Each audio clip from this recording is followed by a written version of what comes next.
France Info a dévoilé la nouvelle trouvaille, la puce sous-cutanée.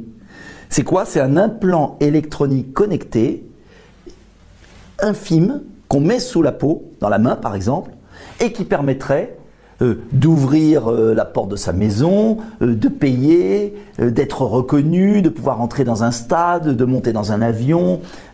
Bref, l'objet de rêve pour ceux qui veulent transformer l'homme en un être, en un robot obéissant.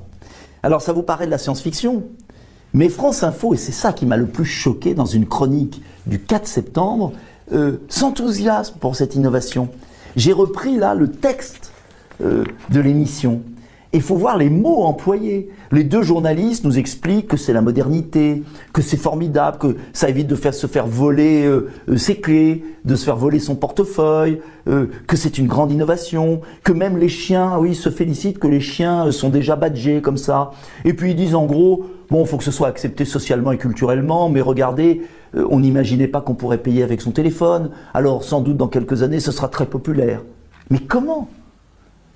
Une chaîne du service public peut à ce point être au service d'une telle folie, sans à aucun moment s'interroger sur les conséquences.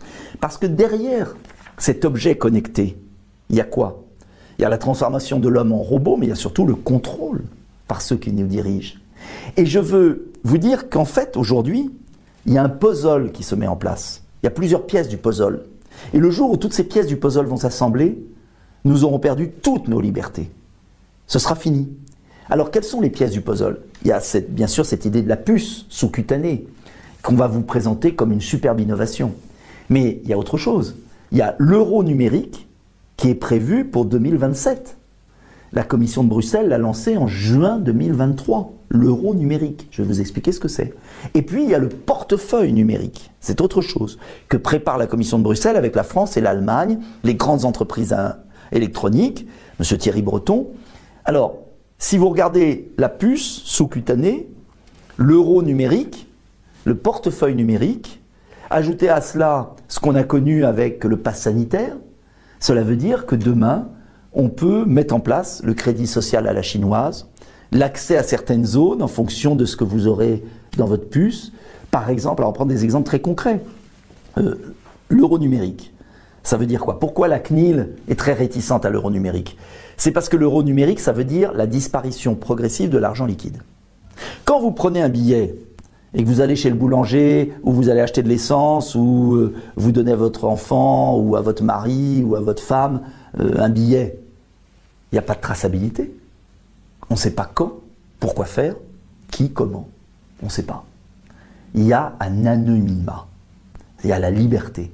À partir du moment où vous passez à l'euro numérique et à la suppression progressive de l'argent liquide, ça veut dire que toutes vos dépenses seront tracées. Cela veut dire qu'il y aura une fusion entre votre identité et votre dépense. Cela veut dire que si par exemple vous consommez trop d'essence dans le mois, vous aurez un mauvais bilan carbone. Si vous mangez trop de viande, vous achetez trop de viande au supermarché, vous serez responsable du méthane. Si vous faites trop de voyages en avion, eh bien on pourra vous couper. Oui, on pourra vous couper votre crédit bancaire. On pourra, comme ceux qui avaient manifesté au Canada, où Justin Trudeau, vous savez, le mouvement des camionneurs, a voulu leur bloquer leur compte bancaire. C'est extrêmement grave. L'euro numérique et la disparition de l'argent liquide, c'est la fin de nos libertés. Alors je vous invite à quelque chose. Je vous invite à une chose très concrète. Prenez de l'argent liquide en début de mois à votre banque, petit à petit, et payez le maximum de choses en argent liquide. Parce qu'à chaque fois que vous payez avec votre carte bancaire ou votre téléphone, il y a une commission en plus. Et quand vous avez 50 € qui passent 100 fois dans une dépense par carte bancaire, eh bien, à la fin, il n'y a plus d'euros. Tout est allé à la banque. Voilà pourquoi les banques sont favorables à ça. Quand vous avez un billet de 50 €, il circule des milliers de fois. Il ne donne pas d'argent aux banques. Un billet, c'est un coût pour la Banque de France. L'euro numérique, ça rapporte aux banques. Je vous invite, et ça serait un grand mouvement populaire, bien évidemment, vous ne pouvez pas tout payer en liquide, mais le peu qui reste d'ailleurs à la fin du mois pour payer en liquide, gardez-le, ne payez plus avec votre téléphone. Il n'y a aucune raison qu'Apple ou les autres sachent que vous dépensez. Il faut bloquer l'euro numérique. Le deuxième grand danger qui va avec la puce à terme, c'est le portefeuille numérique. Le portefeuille numérique, c'est quoi? C'est un projet de l'Union européenne qui veut aboutir en 2025. C'est demain. Pour fusionner dans ce portefeuille numérique, quoi? Eh bien, votre carte d'identité numérique, votre carte vitale, votre passeport santé, c'est-à-dire vos vaccinations. Vos vaccinations, vous avez bien compris. Hein?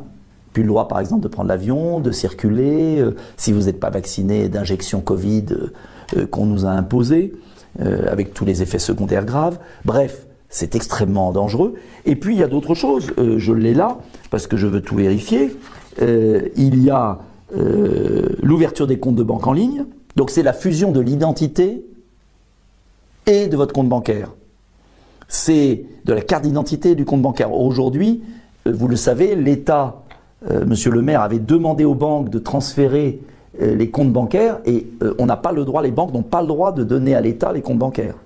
Donc le grand danger, c'est la fusion des identités, des impôts et des comptes bancaires. C'est un État totalitaire. Totalitaire. Alors ce portefeuille numérique, il y aurait une signature électronique, évidemment. Le permis de conduire, j'oubliais, bien sûr. Je prends un exemple. Il y a les fameuses ZFE. Vous savez, interdiction pour ceux qui n'ont pas la bonne voiture d'aller dans les centres-villes. Eh bien, si vous avez un portefeuille numérique et votre permis de conduire, il y a toute votre circulation, tout, on vous coince. Plus aucune liberté. Alors, je ne veux pas être plus long, mais objectif final, attention, je vous le lis, que tous les cas d'usage des 4 consortiums puissent être opérationnels pour tous les citoyens européens, les entreprises et les organisations en 2025. C'est demain. Alors moi, j'appelle à un grand boycott de tous ces instruments. Ça ne veut pas dire d'être contre la science. Cela veut dire de tout faire. Faites-le, aidez-moi. Partagez cette vidéo. Aimez, likez, tout faire pour convaincre nos concitoyens que c'est une fausse simplification de la vie. Je vois à la boulangerie, quand j'achète mon pain, beaucoup de personnes qui payent avec leur téléphone. Danger, danger, danger. Conservez l'habitude de l'argent liquide. Refusez le portefeuille numérique. Ne tombez pas dans le piège de cette fausse simplification. Parce que c'est la fin de votre liberté, c'est la fin de toute liberté d'opinion, c'est la fin de toute liberté de circulation, c'est la fin de toute liberté de dépenser son argent, fruit de son travail, comme on le veut. Mais surtout, pourquoi c'est important? Parce qu'il n'y aura pas de retour en arrière. Les entreprises américaines préparent la puce sous-cutanée pour 2027 et peut-être 2025. Et vous voyez que tout s'ordonne. Puce sous-cutanée, portefeuille euro numérique 2025-2027. Après, ce sera trop tard. Une fois que vous aurez pris l'habitude, vous serez piégé.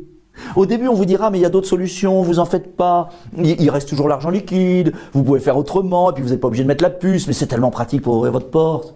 C'est tellement pratique pour rentrer dans le stade, c'est tellement pratique pour rentrer dans le métro. Vous n'avez rien à faire, hop, vous passez. Ah oui, mais une fois qu'on a mis la corde autour du cou, même lâche, vous ne la sentez pas. Et une fois qu'elle est autour du cou, il suffit de serrer. Et ce n'est pas vous qui serrez la corde, c'est vous qui êtes étranglé. Alors ne lâchez rien là-dessus. Et ce sera mon combat politique majeur pour l'année qui vient, car je sens, comment vous dire, une grande naïveté de nos concitoyens qui ne sont pas au courant. Et notre rôle à nous tous, c'est de mettre au courant nos concitoyens parce que je fais confiance au bon sens des Français. Et les Français sont des êtres profondément attachés à leur liberté.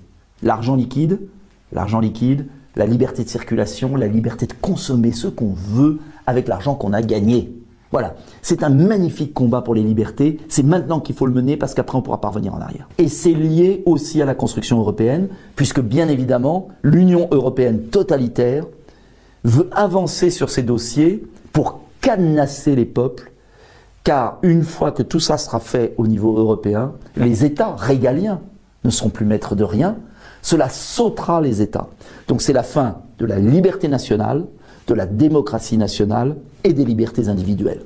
Diffusez, partagez et aidez Debout la France, aidez-moi, car je veux lancer un grand mouvement d'opinion, impression de tracts, de pétitions, pour ouvrir les yeux de nos concitoyens sur ce grand danger qui menace. Nous avons besoin d'argent pour cela, aidez-nous.